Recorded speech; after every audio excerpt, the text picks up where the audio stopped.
L'équipe, j'espère que vous allez bien. Aujourd'hui, voilà comment expliquer un marquage à la culotte en quelques secondes. Plus sérieusement, Rudiger n'a peut-être rien laissé à Haaland, mais la défense madrilène n'a pas assez résisté pour empêcher De Bruyne de remettre les compteurs à zéro. Ni le Real Madrid, ni Manchester City n'est sorti vainqueur dans le premier choc des demi-finales de la Ligue des Champions. La bande à Monsieur Benzema a néanmoins encore montré qui était le spécialiste de la compétition. La Maison Blanche est parvenue à prendre l'avantage malgré un expected goal de 0,06 et la pression des Citizens qui semblait maîtriser la rencontre. Le suspense est total pour le match retour.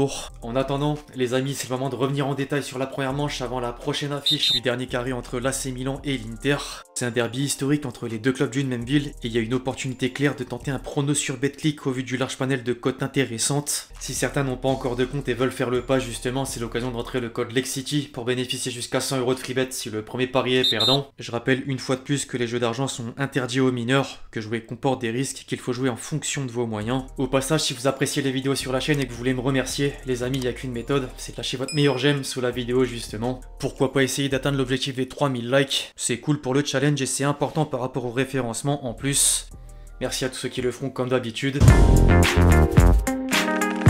C'est vrai qu'il y a souvent de la déception d'une part et de la joie d'une autre au sein de la presse suite à une telle opposition. Pour autant, chacun partage un sentiment mitigé avant la seconde manche en Angleterre. D'ailleurs, chez les Anglais, les yeux ne sont rivés que sur un homme au lendemain du match nul en Espagne. De Bruyne s'est offert le but de l'égalisation et les médias font l'éloge du Belge avec des termes toujours plus forts. Au-delà du Manchester Evening News, le Télégraphe l'appelle le roi Kevin, tandis que le Guardian parle de Rocketman en référence à la frappe surpuissante que Courtois n'a pas réussi à repousser et que l'Express compare à un coup d'éclat. La merveille de Bruyne, pour reprendre le Star, donne aux hommes de Pep une chance de se qualifier pour la finale aux yeux du Daily Mail. Les tabloïds anglais n'ont qu'un joueur en ligne de mire pendant que les quotidiens espagnols pensent déjà au match retour sans réelle inquiétude. Marca, comme As, annonce une finale à l'Etihad Stadium du côté de Manchester avec une illustration de Vinicius et Haaland en train d'échanger après la rencontre. La Maison Blanche devra faire le nécessaire la semaine prochaine pour atteindre la dernière marche. L'équipe juge même que les Madrilènes sont à nouveau condamnés à l'exploit vis-à-vis des mauvais résultats à l'extérieur depuis quelques semaines. C'est du 50-50 quoi qu'il arrive pour moi. Le premier des acteurs phares du remake de l'an passé, c'est sans surprise De Bruyne. L'UEFA a d'ailleurs tranché pour le désigner homme du match et il y a un certain mérite. Quelle vision de jeu hors norme. Le chef d'orchestre de Manchester City n'a presque pas réussi à mettre la connexion avec Haaland à l'œuvre, mais ne s'est pas privé pour prendre la position de buteur avec plusieurs tentatives de frappe, dont une qui a fait mouche. Le Belge a au passage marqué son 14e but de Ligue des Champions, soit autant qu'une légende du nom de Zidane. Tiens. Le second facteur X de la rencontre n'est autre que Vinicius. Si j'avais le pouvoir de nommer un homme du match, je l'aurais préféré à De Bruyne. Il a répondu présent pour la énième fois dans un grand match. Le Real Madrid paraissait dépassé avant que le Brésilien ne saisisse la première opportunité pour ouvrir le score. Il a ensuite enchaîné les débordements pour poser problème à la défense mancunienne et en dehors des dribbles, Vinicius a apporté un vrai plus pour les siens dans les tâches défensives avec un pressing incessant sur le porteur du ballon.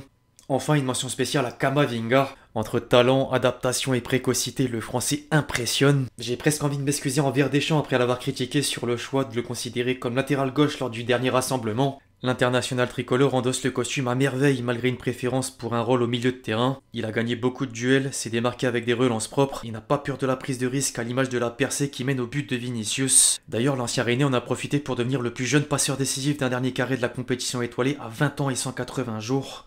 Respect, y a rien à dire de plus. Alors la défense madrilène s'est montrée solide, certes, mais il y a un élément qui était plus un handicap qu'un bénéfice. Carvajal ne s'est pas démarqué de la meilleure des manières, au contraire, il a réalisé pas mal d'interventions maladroites et souvent passé limite dans son duel face à Grealish, et seul un certain caractère fait qu'il obtient la moyenne. Je peux reprendre les mêmes arguments concernant Akanji de l'autre côté. Le Suisse n'a pas percuté autant que d'habitude et par rapport aux coéquipiers de la défense citizen, il a peut-être rassuré face à Rodrigo, mais Guardiola en attendait sûrement plus. Enfin, c'est rare, mais un mot sur Haaland. Le Norvégien n'a jamais réussi à créer le danger en attaque. Ancelotti est parvenu à casser la connexion avec De Bruyne. C'est compliqué quand tu reçois pas ou peu de ballons. Le cyborg a petit à petit disparu des radars et c'est pas pour rien que les journalistes du Manchester Evening News lui ont attribué la pire note aux côtés de Bernardo Silva. En parlant de Bernardo Silva, transition. Vous savez que j'aime bien m'attarder sur un fait de match quand il y en a un. Et il y en a un, justement, qui fait pas mal débat sur les réseaux sociaux depuis hier. Quelques secondes avant le but égalisateur de De Bruyne, beaucoup ont remarqué qu'un ballon de Bernardo Silva était sorti du terrain devant Guardiola et Ancelotti. L'arbitre a laissé jouer et l'action s'est poursuivie jusqu'à un possible revisionnage des images avec la VAR par la suite. Or, De Bruyne a trouvé le chemin défilé sans que l'arbitre ne revienne sur le fait de jeu en question. C'est une erreur manifeste car beIN Sports s'est servi de sa technologie pour prouver que la balle était bel et bien sortie entièrement et qu'il fallait siffler remise en touche. Le Mister n'a pas manqué de signaler l'événement avec incompréhension en interview d'après-match.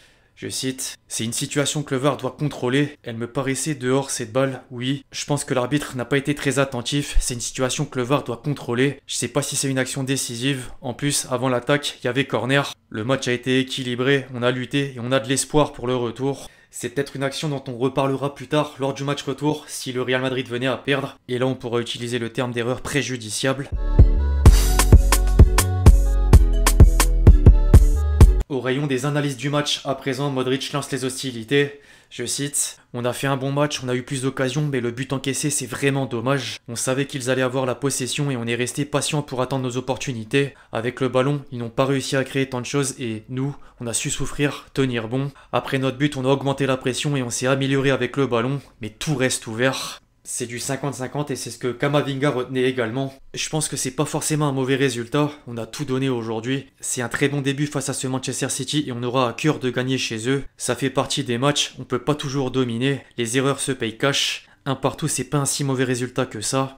C'est pas un mauvais résultat pour les Madrilènes, ni pour les Mancuniens selon Guardiola. Je suis très heureux du jeu de l'équipe et du résultat, je suis très satisfait, je sais contre qui j'ai joué. C'était un match plus pour les milieux de terrain que pour les attaquants. Oui, il est possible qu'on ait manqué de jeu direct vers Erling. Rudiger et Alaba ont très bien fermé la porte, le Real Madrid a très bien défendu.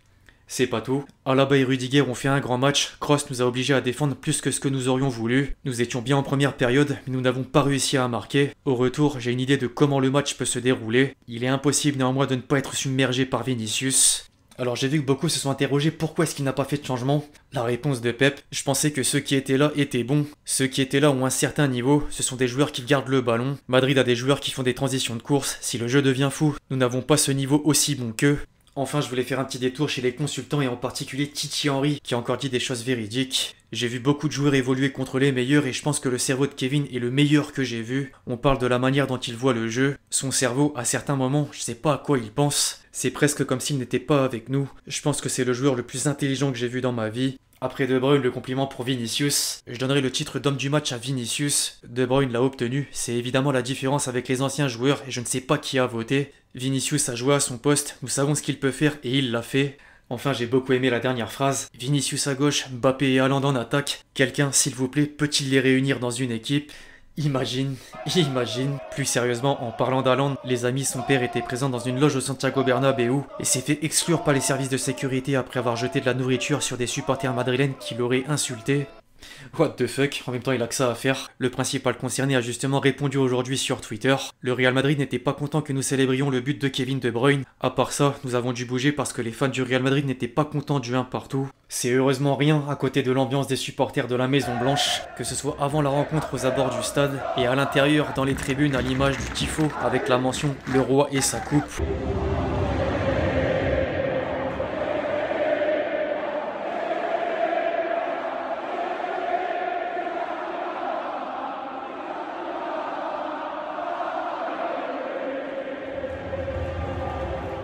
C'est une masterclass, y a rien à dire de plus.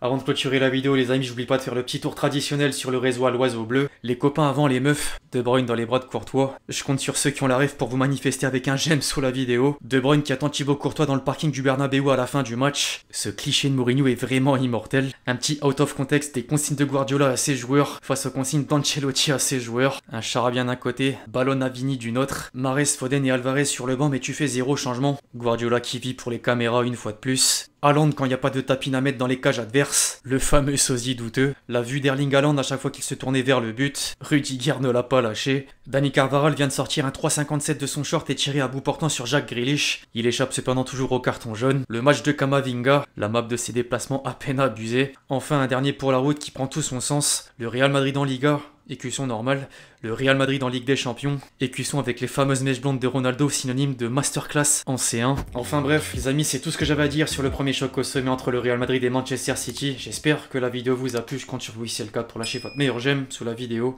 très important. Dites-moi dans les commentaires comment est-ce que vous sentez la suite, la seconde manche notamment. D'ici là, on se retrouve très vite sur la chaîne pour de nouvelles vidéos. C'était Lexti. Ciao ciao.